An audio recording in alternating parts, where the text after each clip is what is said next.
Tours domine ce début de match, mais c'est Troyes qui se procurent les deux premières occasions de cette rencontre, confirmant donc leur bonne disposition vue à Lens. Cela ne va durer qu'un temps puisque à la 26e minute, Diarra ouvre la marque pour le Tours FC tout en pliant la jambe de Drouin qui devra sortir. Verdict entorse de la cheville et plusieurs semaines d'indisponibilité pour le Troyen.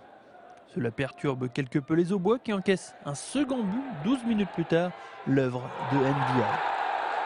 Les joueurs de Batelli vont malgré tout avoir une belle réaction d'orgueil puisque quasiment dans la foulée, la fourcade d'une magnifique frappe du gauche ramène Troyes dans la rencontre.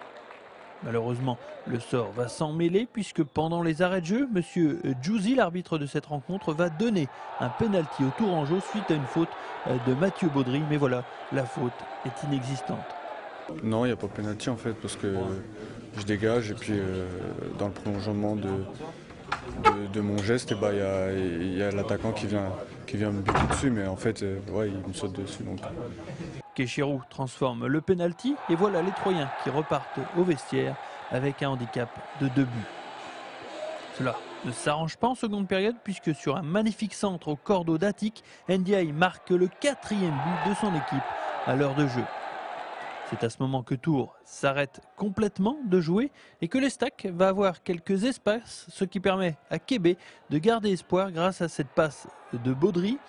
Les Aubois y croiront encore un peu plus à la 81e minute avec ce somptueux coup franc, feuille morte réussi par Faille.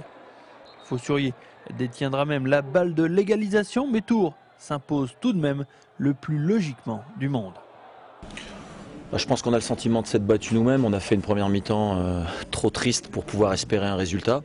Et puis on a vu ce qui est l'image de mon équipe, c'est-à-dire Dr Jekyll et Mr Hyde.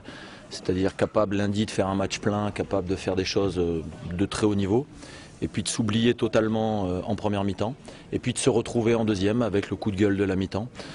Donc ça prouve une seule chose, que le problème il est ni physique, il est ni tactique, il est ni technique, le problème il est exclusivement mental.